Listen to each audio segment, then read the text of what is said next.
দিনতে কৰিব পাৰিম আৰু ক্ৰমান্বয়ে অসমৰ আৰু উত্তৰ ভাৰতৰ এখন গুৰুত্বপূৰ্ণ চহৰ হিচাপে ডিব্ৰুগড় উদ্ভাসিত হ'ব স্বাভাৱিকভাৱে গোটেই চৰকাৰখন যেতিয়া ডিব্ৰুগড়লৈ আহিব ডিব্ৰুগড়ৰ আৰ্থ সামাজিক পৰিৱেশৰো পৰিৱৰ্তন হ'ব ইনফ্ৰাষ্ট্ৰাকচাৰৰো ডেভেলপমেণ্ট হ'ব 9খন জিলাত হিচৰিত হৈ থকা বিশ্ববিদ্যালয়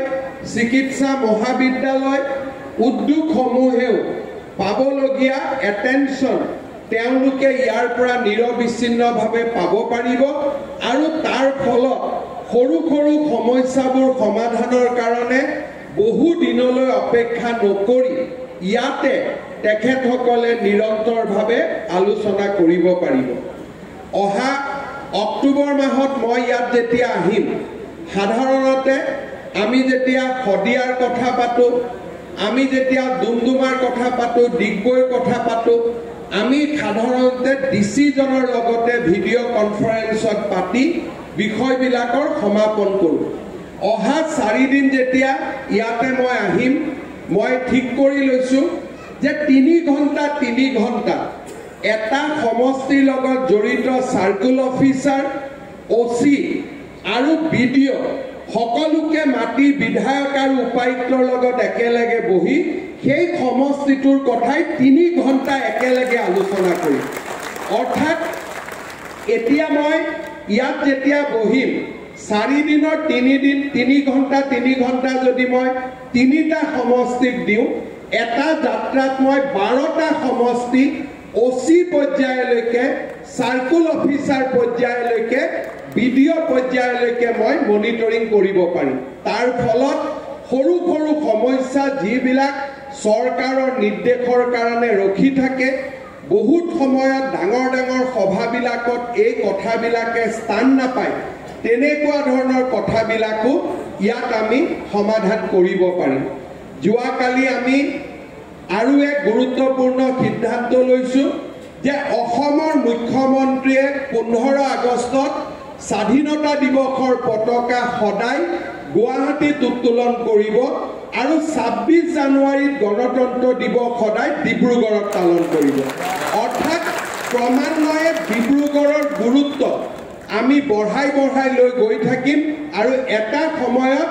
ডিব্ৰুগড় ক'ব নোৱাৰাকৈ ৰাজ্যৰ আন এখন ৰাজধানীলৈ ৰূপান্তৰ হ'ব আমি ডিক্লেয়াৰ কৰিব নালাগে ঘোষণা কৰিব নালাগে ক'ব নালাগে কাম আৰু কৰ্মৰ জৰিয়তে আৰু নতুন প্ৰয়োগৰ জৰিয়তে ডিব্ৰুগড় এক গুৰুত্বপূৰ্ণ এক অঞ্চললৈ ৰূপান্তৰ হ'ব আমি অসম সচিবালয়ৰ আন এটা অংশ যেতিয়া ডিব্ৰুগড়ত অহা বছৰ ডিসেম্বৰ মাহত আমি লৈ আনিব পাৰিম অহা বছৰ যেতিয়া ঠিক ডিসেম্বৰ জানুৱাৰী মাহত মন্ত্ৰী সভাৰ বৈঠক আদি নিৰন্তৰভাৱে অনুষ্ঠিত কৰিব পৰাকৈ মিনিষ্টাৰসকলৰ কাৰ্যালয় ইয়াতে লৈ আহিব পাৰিম লাহে ডিব্ৰুগড়ৰ ৰাইজে বিচৰা ধৰণৰ যি মনত বিচাৰি আছিল ইমান দিনে ক'ব পৰা নাছিল সেই গোটেইখিনি কথা আমি অহা 2-3 বছৰৰ ভিতৰত ইয়াতে আমি দেখিব পাৰিম আজি আমাৰ মুখ্যমন্ত্ৰী সচিবালয়ত মই যেতিয়া ইয়াতে বহিম দিছপুৰত মই যেনেকে নিৰ্দেশ দিওঁ তেনেকে ইয়াৰ পৰাই সিমলেছলি মই আজিও 6-7টা 8টা 10টা ইয়াত কাম কৰি যাম কিন্তু গুৱাহাটীত বহা অফিচত বহা মানুহখিনিয়ে ফিল কৰিব যে মই গুৱাহাটী অফিচৰ পৰাহে অৰ্ডাৰটো দিছো ডিব্ৰুগড়ৰ পৰা দিয়া নাই কাৰণ তেনেকুৱা টেকনলজি আমি ইয়াতে প্ৰতিষ্ঠা কৰিছো শ্ৰদ্ধাৰ ৰাইজ ডিব্ৰুগড়ৰ সমস্যা আৰু গোটেই উজনি অসম আৰু উত্তৰ অসমৰ সমস্যাসমূহ লৈ এতিয়া আমি ইয়াতে নিৰন্তৰভাৱে আলোচনা কৰিব পাৰিম সমাধান উলিয়াব পাৰিম আৰু অৰুণাচল আৰু নাগালেণ্ডৰ লগতো আমি অতি নিকট সম্পৰ্ক এই স্থানত বহি ওচৰ চুবুৰীয়া ৰাজ্য হিচাপে আমি স্থাপন কৰিব পাৰিম আজিৰ এই সুন্দৰ দিনটোত আমাৰ অসম মন্ত্ৰী সভাৰ দুগৰাকী মন্ত্ৰীক বাদ দি সকলো মন্ত্ৰী ইয়াতে উপস্থিত আছে আৰু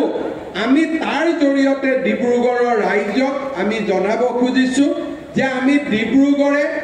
যোৱা শতিকা ধৰি অসমৰ অৰ্থনীতি ৰাজনৈতিক আৰু সমাজ জীৱনত আগবঢ়াই যোৱা যি অবিস্মৰণীয় বৰঙণি তাক অসম চৰকাৰে কৃতজ্ঞতাৰে সোঁৱৰণ কৰে আৰু তাৰ স্বীকৃতি স্বৰূপে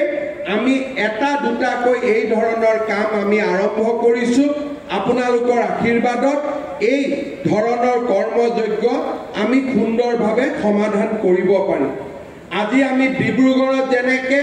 মুখ্যমন্ত্ৰীৰ সচিবালয় স্থাপন কৰিছোঁ, জিলা আয়ুক্তৰ মৰ্যাদা লাঘৱ নকৰাকৈ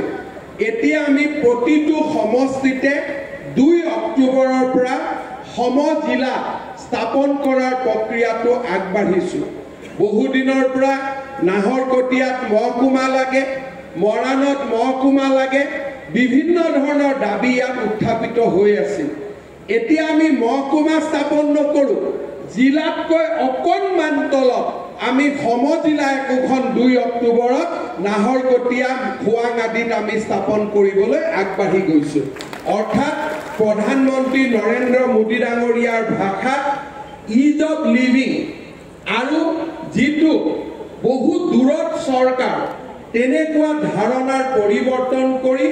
চৰকাৰখন যেন মোৰ নিচেই ওচৰত তেনেকুৱা এটা ধাৰণাৰ আমি অসমত ক্ৰমান্বয়ে সৃষ্টি কৰিব বিচাৰিছোঁ আৰু সেই দিশত আমি নিৰন্তৰ খোজ পেলাই গৈছোঁ, বহু সফল হৈছোঁ আৰু বহু কাম আমি অনাগত দিনত কৰাৰ বাবে লক্ষ্য বান্ধি লৈছোঁ। আজিৰ এই শুভ দিনত মই পুনৰবাৰ ডিব্ৰুগড়বাসী ৰাইজক ধন্যবাদ আৰু অভিনন্দন জনাইছোঁ। কেন্দ্ৰীয় মন্ত্ৰী সৰ্বানন্দ সোণোৱাল ডাঙৰীয়া আজিৰ সভাত উপস্থিত থাকি আমাক আশীৰ্বাদ প্ৰদান কৰাৰ বাবে ধন্যবাদ আৰু কৃতজ্ঞতা জনাইছোঁ। উজনি অসম আৰু উত্তৰ অসমৰ বিধায়কসকলেও আজি এই সভাত উপস্থিত থাকি এই গোটেই কৰ্মযজ্ঞৰ প্ৰতি তেখেতসকলে যি সহযোগিতা আগবঢ়ালে তাৰ বাবে মই ধন্যবাদ জনাইছোঁ। ডিব্ৰুগড় বিধানসভা সমষ্টিৰ বিধায়ক প্ৰশান্ত ফুকন ডাঙৰীয়াৰ মই বিশেষভাৱে শলাগ লৈছোঁ। আমাৰ ৰাজ্যৰ মুখ্য সচিব লোক নিৰ্মাণ